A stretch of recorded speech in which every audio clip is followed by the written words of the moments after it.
We begin tonight with developing news out of South Fargo. Thank you for joining us. I'm Krista Boehm. Police are amping up patrols in a South Fargo area and are asking for your help in finding a man after several concerning incidents were reported, some involving young girls. Police say a man walked up to them and made comments that concerned the girls. Police are looking for the man to find out his intent. The incidents occurred from 11 a.m. to 4 p.m. today in the areas of Main and 9th Avenue South and between 25th Street and 15th Street South. Police are amping up patrols in that area. The man is described as white, in his 30s or 40s, and bald. He was wearing a white t-shirt, blue jeans, and sunglasses, and was riding a bike that was possibly blue, black, or purple. If you have any information that could help, call Fargo Police. Also developing tonight, residents have been asked to stay inside, and a hazmat team may be on the scene all night after an ammonia leak at the Cragness Farmers elevator. A resident in town called it in after hearing the leak. The Clay County Sheriff's Office says it's coming from a 55,000-gallon tank of anhydrous ammonia. Crews knocked on doors in the area asking people to stay inside until the leak can be fixed. It affects your lungs, it affects your breathing, and it'll put you down to where you're incapacitated. So it is a dangerous product. You don't want to get up close to it or near it without some type of air pack. The leak is small and is not considered to be a serious danger. They are working to stop the leak, but may have to monitor it all night if they can't. Ask about it. If you don't know, if you don't ask the people, and you don't try to figure out what's actually happened, then you're never gonna accept them. Encouraging words to get to know your neighbors. 300 refugees come to live in Fargo every year. This month, Lutheran Social Services is helping resettle 60 people. But when we hear about ISIS recruiting youth from the Somali American community in the Twin Cities, it can be easy to stereotype. Valley News Team's Macy Anger spoke with several people trying to break down barriers and learn about their new neighbors. Where I'm from is beautiful. Somalia is amazing. Laurel Ivers listened, learned, and tried a few words from the Somali culture. Inshallah. Along with a dozen others, Ivers came to the downtown Fargo Library for a lesson on Somalia and the people who were born there. I think it's hard for all of us because I think if we're honest with ourselves, we kind of are more comfortable with people like us. Ivers grew up in South Fargo.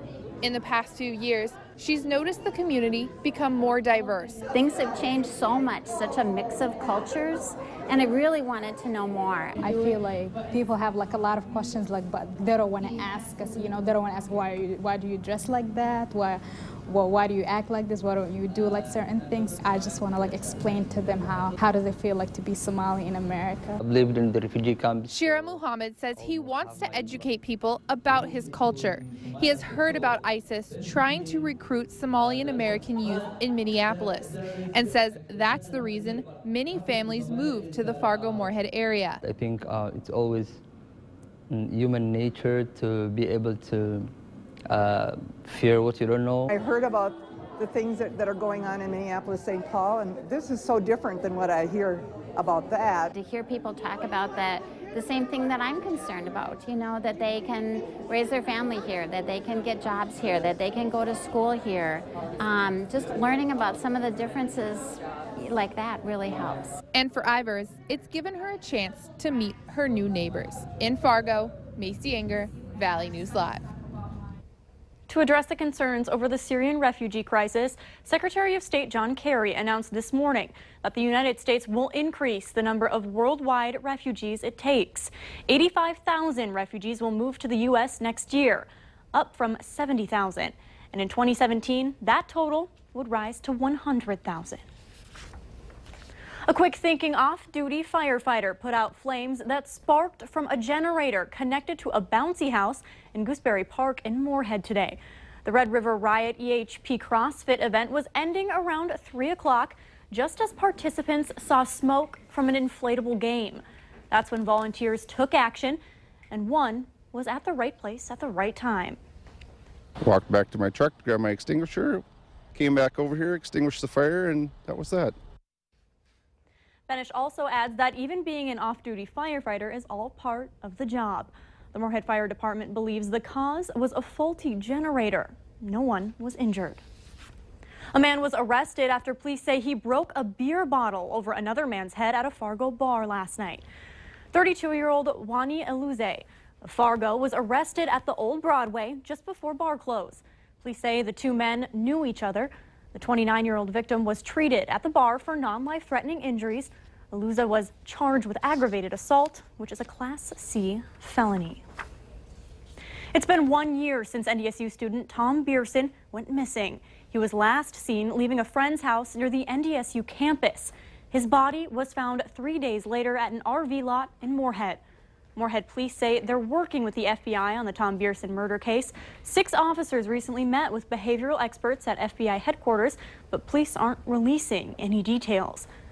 You can go to valleynewslive.com to learn all the updated information on this case and about the Bearson Family Foundation. Fans making their way to the Vikings game were greeted in protest as the Black Lives Matter protesters rallied on the Green Line in St. Paul in an attempt to shut down the light rail. A little more than 50 protesters participated. They gathered this morning and made their way to the Green Line. The group claims this stop is where Metro Transit officers used excessive force against a teenager. Police say he was refusing to cooperate and trying to kick and punch officers, but the mother says he couldn't cooperate with police because he has autism.